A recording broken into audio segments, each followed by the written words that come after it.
Hey now, today we're going to take a look at Guardians Chronicles from Yellow and Red Joker. They were publishing partners for this game. I did an unboxing of this game last week, and I noted that there was quite a bit of controversy involved with the Kickstarter, and how post-Kickstarter a lot of people were upset with how the miniatures came out, and people wanted refunds, and during the Kickstarter people were upset with the scantily clad women in the game.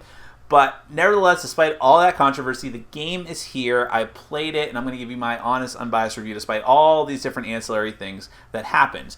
The theme of the game is superheroes, in sort of a generic sense. I mean, it's like the Avengers, in this case it's the Liberty Patrol, versus Doctor Doom, but in this case it's Dr. Scarab. Actually, he looks more like Dr. Mindbender. And it's a one versus all game, so one character is going to take control of Dr. Scarab, and the other characters are going to, it goes up to 5 players, are going to be the heroes. The Liberty Patrol trying to stop Dr. Scarab from his dastardly deeds. There's a scenario book that gives you all the different scenarios, and like could be the president's daughter being kidnapped, the president's daughter being mutated, missiles coming to blow up Bulgaria, or that's a real country. It's whatever Dr. Scarab's fictional country is. You have these different scenarios. I'm sure you could do your own custom scenarios as well, or just do like kind of a skirmish thing. But that's really the game. It's one versus all. You try to stop the Doctor's plans. If you're the hero, the Doctor, you're trying to complete your plans and stop these dumb heroes. Let's go ahead and take a brief look at how one of the scenarios plays out. Then we're going to come back and I'll give you my final opinion.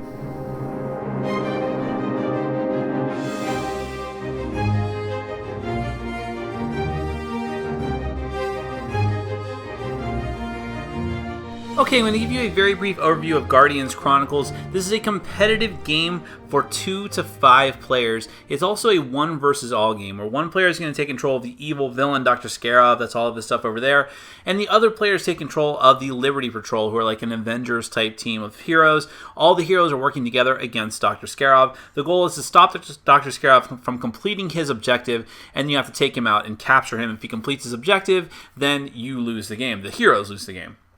In this scenario that I've set up here, the goal is to stop this missile, this is the little missile track here, from getting to the end and therefore hitting this country and destroying the country. You have to get into Dr. Scarab's control room, knock him out, and capture him before the... Well, first you have to deactivate the missile, then go in there, beat him up, take him out before he runs away.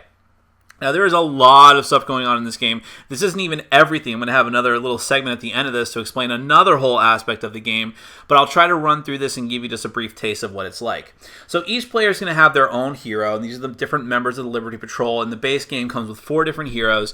You have the very unnecessarily scantily clad Supernova, who has like flight and I didn't mean to be stroking her card like that, who has flight and like fire ray powers. You have Sergeant Freedom, who's like the Captain America type character, and you have Adam Spell, who is supposed to represent like the Doctor Strange magic part of the group, and Golden Boy, who is something like the Thing but better looking. It reminds me of the characters from Wetworks and whatnot.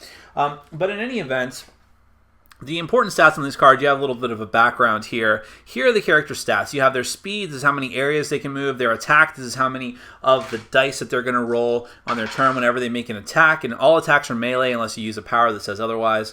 Then you have their defense, which is how many successes your opponents need to get on the dice in order to hit you. Your mental value, which is used for checks like opening doors out on the map. And then your health, this little EKG meter. That's how many hits you can take before you may potentially take a wound at the end of your turn. You're never really knocked out in this game. You just might take wounds and then eventually get completely eliminated. Every character also has their own static power that they have access to at all times whenever it applies. Now, on the back of these cards, you have personal missions. You have to roll a die at the beginning of the game, and this will tell you what your mission is. And then this has something to do with the headlines aspect of the game, which I'll explain in a separate segment at the end of this overview. So if I roll a 1, then Supernova's mission is to finish the game without any wound cards. Or if I roll the PAL symbol, I get to put the last damage token. If I put the last damage token on the master villain. If I manage to complete whatever my mission is, I'll get a headline in the Guardians Chronicles. Whoopee! I'll explain more about that later. Now, the main cool thing about this game are how the characters' powers work. Every character gets their own deck of power cards, and at the beginning of the game, you're going to have access to all of them, but you don't get to use all of them right away. The first phase of every game it's going to be actually a strategy phase. This is where each hero and Dr. Scarab is going to take their deck of cards, choose one or two of them, and place them next to their character card. Now, where it's placed is very important. If the card gets placed over on this side where the stats are, I'll hold them up for you. If it's placed on this side, it's a secret technique. You ignore all the writing on the bottom of the card and only look at the stat boost. So this one here would decrease my speed by 1, but give me a +2 to attack, +1 to defense, and +1 to my mental value. But if I were to play it on this side of the card, then I would ignore all these stat boosts or penalties, and this would be an extra power I can use on my turn. In this case, action, make a +1 power die attack against 1 or 2 targets. This is in addition to Sergeant Freedom's normal power, which gives him a bonus die roll, combat die, or a bonus die every turn. Now, characters get 3 actions per turn, so you'd have to use my action to activate this. There's also unique actions, which you can also take an action, but you can only do them once per turn or per round. Now, I have to decide how I'm going to play these and whether I'm going to play 1 or 2 of them. And actually, during this phase, you'll play those cards face down on either side of your character.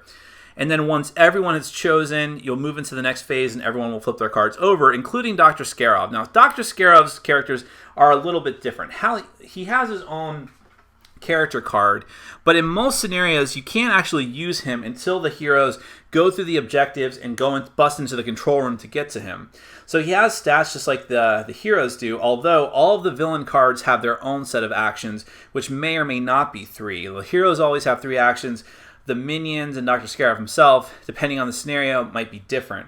And he has his own powers as well. Like Dr. Scarab can add add +2 hits to his rolls, and he increases his defense by 1 per damage taken on his ID card. These are the ID cards. But his other minions, in which he might have several, and they'll seed the board depending on the number of players. They'll have different stats, different amount of actions. They'll have their own different abilities. Like these are the arachnoids, and they get +1 to their attack per arachnoid that's adjacent to the target. So the more, the merrier. Then you have the gynoids, the very oddly named gynoids. All attacks by gynoids are considered ranged attacks because they have guns on their miniatures. And here I'll show you some of these miniatures, which are of very poor quality in the space game. I'll talk more about this in my final thoughts. Here's Supernova, some of the heroes as well, and Dr. Scarab, who probably has the coolest looking one out of the base miniatures in the game. So Dr. Scarab will seed the board with his minions, and he will also do the power-up card thing, but he has a separate deck of cards called the event cards, and he'll only have a certain amount of them. I believe he draws 3 at the start of the game, and he'll draw 2 at the end of every round of play. And he'll also have to decide, is he going to boost up his minions with these cards, or is he going to use them as an event? Now, he can only use them as an event when he actually activates each one of these minions. Otherwise, and he only has a limited number of cards, and he can only play up to the number of heroes. So he may want to only play, so I think you start with either 3 or 4 cards. You may want to play them all out and give boost to your minions during the course of the game, or you may want to hold on to them to use as a nasty event. Like this one lets you self-destruct a robot and potentially deal a lot of damage, which might be very important to hold on to. Whereas this one's more conditional. You get to use power dice instead of combat dice when attacking with a minion this turn. So is it better to do that or to give a permanent boost to the minion's stats? It's up to you. But once everyone is locked in, whatever their choices are, you're going to flip over. Then you go into the activation phase. Now, as also part of the strategy phase, you will have a deck of cards that you use for initiative. Here they are. So there's a card for every one of the heroes. During the strategy phase, you decide what order you're going to go into, put them in that order. So Supernova first, Golden Boy last. Then when you get into the activation phase, the heroes go first, and then you flip over a card revealing to Dr. Scarab which hero is going first, and that's Supernova. Now, like I said, you have 3 actions on your turn. You can use those to move. Movement is simply going from area to area. If there are enemies in the area that you're at, you have to stop there. Otherwise, the way that this works is that there are different spaces in each area. It's kind of hard to see here, but they're like little lights. You can actually, when you go into an area, you can end in any space that you want. But, like I said, if there's enemies there, you have to stop there. You can't go to the next area. And if it's full, you can't even go into the room. But I thought that was a rather interesting way in how movement works in this game. So you can move. You can attempt a value check. Now, value checks, and for this particular scenario, you have doors, and you also have these spaces on the board that will let you do special things. In this case, it's trying to disrupt the traps of Dr. Scarab, which I'll get back to in a minute, or trying to deactivate the missiles, which is the main objective of the scenario. When you attempt a value check, this is kind of complicated in the rule book. I'm not like 1,000% sure I've got this right because it's kind of weird how it's worded, but you're going to look at the number in the diamond on the here we go, on the door token, for instance, and you have two options here. You can either try to attempt a mental check to get through the door or bash it in. If you attempt a mental check, you're going to roll 3 dice. If you attempt a combat check, you're going to roll 5 dice. And what you're trying to do is get below whatever the relevant stat is. So if I was trying to get a mental check with Sergeant Freedom to get through the door, I'd roll 3 dice, and I would try to get 3 or less dice on those dice. So these are the value dice. I'd roll these 3 and hope that the number came up as 3 or less. If it came up as more, I failed the value check, but I do get to put a -1 marker on this door, which means it gets easier for me the next time I try to do it, and it can eventually get to be an automatic success if I spend the action. The last thing you do on your turn is attack, and every character has their own base attack, which is, unless it says otherwise, it's just a melee attack unless your power lets you do something else, in which case you just have to be adjacent to an enemy. You look at whatever your combat stat is. If your base combat stat just gets to roll the white dice. If you have bonuses from your power cards, you'll get to roll the red dice, which are much better, and you're just trying to get the hit symbols, these like little explosion symbols. If you roll the POW, it's exploding, which means you get a success and you get to roll it again and hope to get more successes, and they can chain and go more and more. If you can meet or beat the number of the defense for the enemy that you're attacking, you'll deal a wound to them. Most of the robots only have 1 wound, but the lieutenants, which is represented by this little mini here in this case, actually can take more than 1 hit, so they're a little bit tougher to kill. In this case, I think it's 3. So that's how combat works, and like I said, the red dice are better. You kind of want to go for those if possible, and trying to hit you works the same way since you have your own defense rating. You can also use your actions to use your special power of whatever you chose, if you did choose one for this turn, in your power space. Some of them take actions. They all take actions for the most part, but some of them take unique actions, which means you can only do them once per turn. Otherwise, you can stack them. So that's what the heroes can do on their turn. And Dr. Scarab's activations happen in between the hero turns. So a hero will go, Dr. Scarab will take one of his activation tokens and activate one of his minions that's on the board, and so on until every hero is acted, and then Dr. Scarab has acted the same number of times. And Dr. Scarab work the same way, except that each minion ID card that he activates every minion on the board. You activate them one at a time, use all of their actions that they have, which can be different than the heroes. And then once everything's done, you go into the end turn phase. In the end turn phase, Dr. Scarab gets 2 more event cards, and this is where the wounds on your heroes matter. So if someone is able to beat your defense rating, you're going to take one of these little damage markers to say things like bing, bang, pow, whiz, and so on. If you take too much damage in your turn, enough to surpass your little health rating here, well, then you're going to take a wound unless you can heal by the end of your turn, because that's when damage comes due. When you take a wound card, there's this whole randomized stack of wound cards that you have here, and they look just like power cards, although they don't count as power cards. And they have negative stats and powers associated with them. So you can play them just like a power card, but why would you want to, since you don't have to? You don't get to scoop up all of your power cards and reuse them until you've used all of your power cards, and since these don't count as a power card, why even bother playing it? Well, that's because if you ever end up with 3 power cards in hand, you are completely eliminated from the game. So at some point, if you take too many wounds, you're going to have to play them so that you don't have too many of them in hand at once. So this one says you can't make any value check if you use it as a power, or you take -1 to your mental health stat if you play it like that, and so on. And there's a lot of different types of wound cards here. You can never take more than 1 wound at a time, no matter how many points of damage you've taken during the turn, but it's still something to keep in mind. You also have one other type of power card to worry about, and this one does count as a power card, and that is your weakness. And you must play your weakness at some point during the turn, because it does count as a power card, and which means that you're going to have to play it eventually, or you'll never get your cards back. And weaknesses always do something bad. So Sergeant Freedom says that every hero loses an action, but you also get to heal damage equal to whatever your health value is. So you're going to have to play it, and when played correctly, it could be very beneficial for you. Once you reset everything, discard your power cards, take your other power cards in hand and get ready to choose which ones you want. Then take wounds if necessary. Dr. Scarab draws 2 event cards. You'll begin all over again, go back to the strategy phase, play down cards, and try to complete whatever your objective is. If you're the heroes, you want to defeat Dr. Scarab and stop him from completing his master plan. If you're Dr. Scarab, you want to defeat all the heroes or at least run out the clock, depending on the scenario. So that's really it. Just a very, very quick run through for how the base game works. Let's talk about a couple extra little things that come with the game. Now, one neat thing is that if you're having too hard of a time or too easy of a time as the heroes, you can choose to play with their alternate rookie or veteran cards. So each hero comes with an additional ID card, which on one side is going to have their rookie version, which is a little bit worse than their normal version, and it also comes with its own stack, its own pair of cards that you replace some of your starting cards with, which again are weaker than the power cards that your normal character has. So you have that option. The other option is to start with their veteran side, which makes the game easier for you because everything's a little bit better. You have an extra power on your card, and you also the 2 cards that you can swap into the deck are better as well. So it's just a way to adjust the difficulty. And they all have different sets of art and artwork, like different artists to provide all the art for the rookie or veteran as well, which I thought was pretty interesting. I don't know what's going on here. They just don't know how to portray her right. Although that's pretty cool. I do dig that. Now, the other thing about this game, and I didn't even mention this in my, even though this is like kind of where the name of the game comes from, I didn't mention this in my final thoughts because it's not even really relevant, but I'll mention it anyways.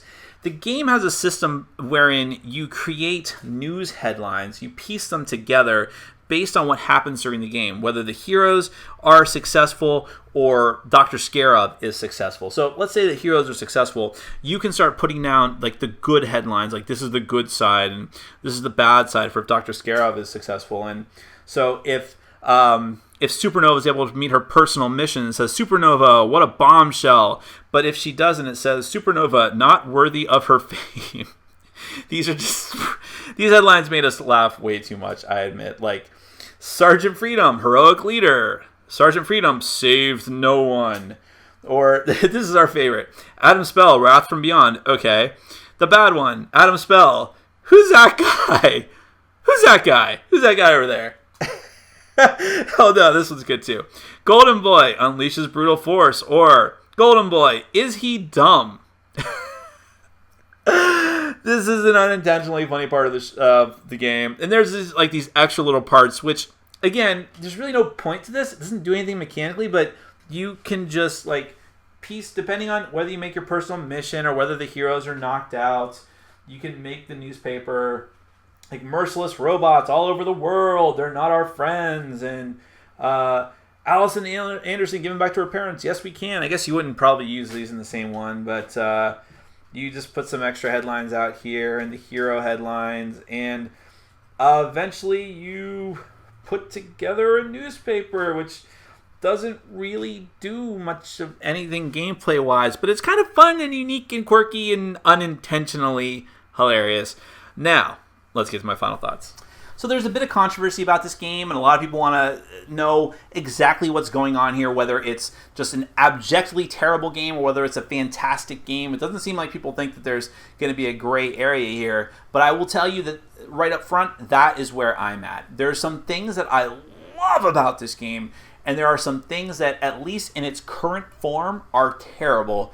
And I think that there's a potential for greatness here, but it needs to get over those hurdles of the things that are holding it back. So let's dive right in.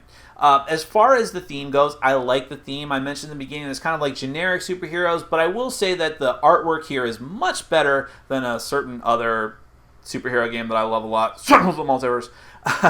And even though there are scantily clad women for no reason, I mean, I'm not offended really by anything, and I'm not like, I kind of get annoyed by people who make it their job to be offended, but even I could say, why are they dressed like that? That was completely unnecessary. They should not have done that if they wanted to bring everyone to the table. Especially like even, not only Supernova herself dressed scantily for no reason, but then you have, like, just one of her power cards has her showing off cleavage for no reason, holding another superheroine who's showing off cleavage for no reason. So But I can understand that people would be upset by that, even though I'm not totally. I just think it was kind of unnecessary. But otherwise, I like all the artwork and the graphic design, and the tiles look good, that kind of stuff. But let's talk about the miniatures, and that's going to be the sticking point for a lot of people. This is the first wave of the Kickstarter, just the base game. I know that as a Kickstarter backer, I'll be getting another wave of stuff with the replacement miniatures, which are supposed to be better. I don't know what's going to happen with retail. I don't know if they're going to publish the game as is very soon, and therefore you're stuck with whatever the bad miniatures are. I don't know if they've already got the good miniatures and the retail copies are going to start off with those, and I don't know if they're going to hold off on publishing the game at retail for quite a while until they can get the good miniatures. I don't know, so keep that in mind if you're considering a purchase, because as it is, even though I'm not a miniature aficionado, and usually for miniatures I'm just like, that's good enough, even I can tell you that the miniatures in this game are pretty awful. Especially like the president's daughter mutant one, like her base is all warped, and a lot of the minions are so warped, like especially the arachnoids, which are like almost completely over on their side. They're supposed to be slightly tilted, but like in Supernova's as well, is just terrible with how badly bent she was. On one hand, I want to say, well, at least it's not tokens or cubes, so what really can I complain about? Well, on the other hand, it's a bummer. I'm waiting for those awesome miniatures, which hopefully are going to look much, much better. So I know that a lot of people were interested in this game strictly based on the miniatures, so you need to keep that in mind if you still have your eye on this one. Now, the gameplay. Well, let's take a step back. Before we get to the gameplay, let's talk about the rule book. The rules, how do I put this?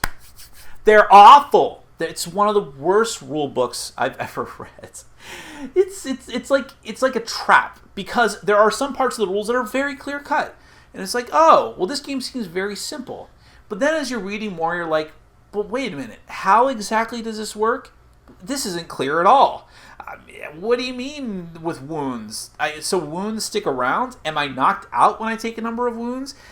When you finally figure out how things work, it's very simple, but getting to that point is a chore. Like, I actually was reading, I'm sitting there playing the game for the first time. I never read my rule books ahead of time, so I have to read the rules at the table as I'm playing with people for the first time.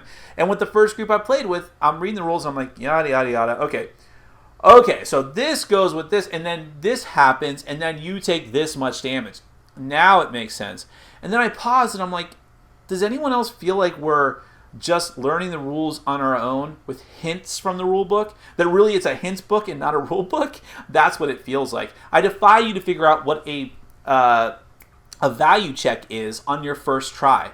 I don't think I'm a very smart person. I would never ever claim that. I think I'm pretty dumb compared to a lot of people in my group. But that's the thing. I've played this with two different groups of people who had a lot of smart people in that group, and even they were like, run that by me again? Because it doesn't make any sense. It's not laid out clearly at all. And even on the forums, I've seen a little bit of this as well. And because the game is, when you get to it, the game is relatively simple, and that's what makes it so aggravating, that the rulebook does not make that come across well at all. The setup even, like, first off, the setup is in the back of the book. Why? The setup should be the first page. I've never seen that before. Well, I guess I have, but here it's even worse. And the setup is also unclear. And there's like a separate box of like quick setup. Guess what? The quick setup is still confusing because you can't go off the quick setup. And the scenario booklet, I suppose that's fine. But if the rules don't work well, the scenario book's not going to work well because nothing's going to make sense. And the board, while the board looks okay, it's kind of hard to tell what is what on the board because of how the rules are laid out. That's a big fail. And so if you're not willing to struggle through a bad rule book to play a game, that's another thing you need to keep in mind before you start playing this.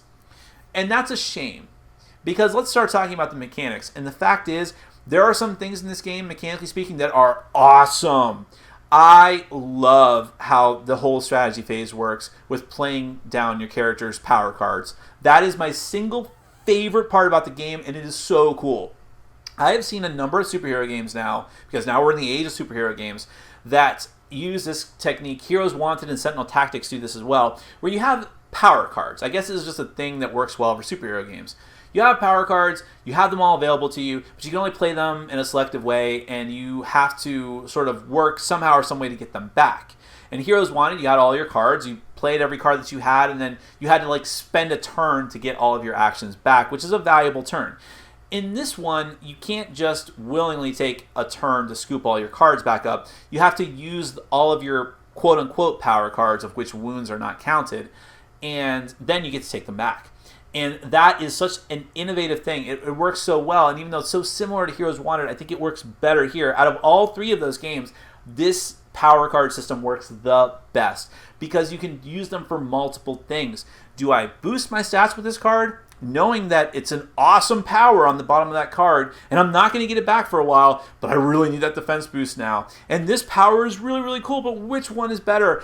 And this is probably the one area of the game where it's prone to analysis paralysis, but it's fun analysis paralysis because I just love deciding which ones to choose from, not knowing what's going to happen, not knowing what Dr. Scarov's going to choose, and if I'm going to go all out and attack, but he's boosted up the defense of his robots, of a particular robot that I'm trying to bash the crap out of, using powers that are like all or nothing, or like in the case of Sergeant Freedom, using powers that are going to help my allies a lot, but maybe not myself so much.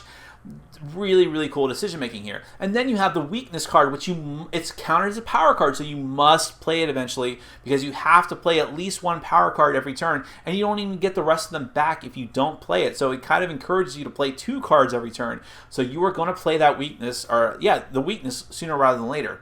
And it's when you play it that is the fun part and the strategic part. And some weaknesses are clearly worse than others as far as the negative part. Like, I don't think Supernovas is that bad at all. Oh, you get to move your enemies at the end of my turn. Well, that's bad, but it's not so bad. Losing in action from Sergeant Freedoms is terrible, so you need to be very clear about when you're going to play that, very strategic. But you also need to heal, so it's not necessarily a bad thing to play the weakness card. It's the really only definitive way that you're going to heal, the reliable way. So I just love how that whole system works. I think it works really, really well, and also it's laid out really cool graphically with the card, how it clearly put it on one side or the other. It's such a simple thing, but it works well. And every character has their own innate power as well, so even despite the cards, you still feel different. Every character feels different, has different thematic powers and how they work, because of course Sergeant Freedom is just a guy, but he inspires the other heroes, so he gives you bonuses. And Adam Spell teleports around and does like funky things with his powers, and Supernova is all about ranged attacks and firing out beams in different directions and going Supernova, which is her name. These all work very, very well. So that is singly my favorite part of the game. And by the way, I'm leaving Dr. Scarab out in all of this, but he's doing the same things, and that also feels different and cool. I had a chance to play as Dr. Scarab before I did the review, and he's also boosting up him. It's different, but it's still fun because you can only boost a certain amount of cards even though you have all of these minion cards out in front of you and you're a lieutenant. So how do you choose which ones to go for? Do you just go for the ones that are in the most strategic place or the ones that you have the most of? Because every card activates all the different minions of that type. And also your event cards. You hold event cards back to play as event cards for their power. So it's the same dynamic but in a different way. You're still using power or stat boost, secret technique, but it's how you play them. So I like that both sides feel different even though they have the same nuts and bolts to them. That all works really well. The strategy phase is the best part of this game. When it comes down to the actual activation phase, it's fine. It's kind of by the numbers. I've seen this before. I like how you have your choice of how the hero's initiative goes, and that you can plan that out a bit, and that Dr. Scarab can respond in kind to that depending on what he sees and hears during the strategy phase. But when you get down to it, it's rolling dice and hoping against hope that it comes up as successes for you. And it's fine, it works out well, it's simple, and you still have to rely on your powers and using them strategically, but there is a certain amount of luck involved in the game, a lot of luck involved in the game. And it is very hard for the heroes, I'll say that. I've played a few scenarios and it seems like the advantage is heavily in favor of Dr. Scarab. I can definitely say that's a complaint. I wish that it was a better balance between the one and the all. But still, I think it's to the game's credit that you can still have fun even when you're losing because you're the valiant heroes and I'm not going down without a fight. But I can see where, if this was a fully cooperative game, I wouldn't care about the difficulty at all. I'd just say, bring it on. I mean, I've survived Robinson Crusoe. You don't think I'll survive you? But this is a one versus all game, so I wish there was a better balance. The scenarios are all cool, at least the ones that I've played, and they are thematic and they tie together very well. The missile thing and rushing to deactivate the missiles and then going in there and beating the crap out of Dr. Scarab, as hard as that is to accomplish.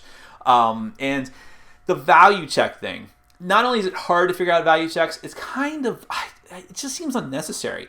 When you finally figure it out, it's very simple, but why bother? Why not just you have to roll a certain mental health check? I don't know. Or mental value. I guess it's mental health, whatever. So it just seemed like unnecessary, but it's cool. It's just another wrinkle to the game, getting through the doors and having to you can shut down the traps in each room. That's an interesting way, because it's kind of do we trudge ahead, mow through these robots, or do we try to trip up the doctor's plans? It's kind of a balancing act of how much time do we waste trying to set back the traps in his room, but knowing that if we don't, he's just going to keep like spawning more guys or getting more event cards to screw us over. And that's another cool thing, is how Dr. Skarov's abilities work going around to the different points of his control room. It's another thematic, interesting point in the game's favor. So I do like the core aspects of the game. It's just that getting there is a struggle.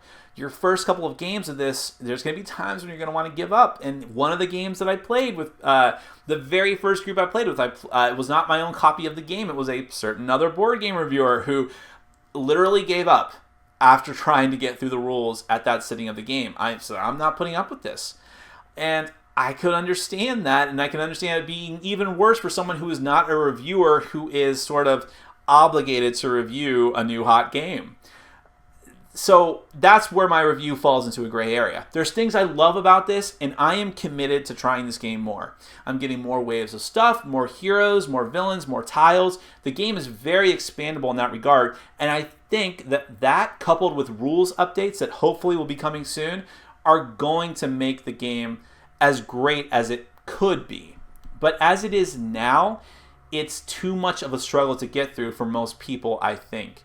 I don't think that if this game does become available soon, that you should spend your money on it until it gets better rules, until it's updated, until they figure out what's going on with these miniatures, whether you're buying crappy inferior miniatures in the base box or whether they're going to replace them and get better ones.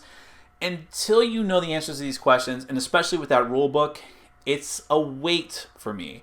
The theme is fantastic. I love how the powers work, and it's cool going. The scenario play is something I've seen a lot of before. It's not any different than something like Descent, but because of how the theme is and how the powers work, it's cool, and it works very, very well. It's just such a journey to get to that point. And so I would say be cautious about your purchase of this one. But if you were also a Kickstarter backer like I was, and you have your copy or you're getting it very soon, give it a try. Give it a fair shake, because there's something good here if you can dig to it.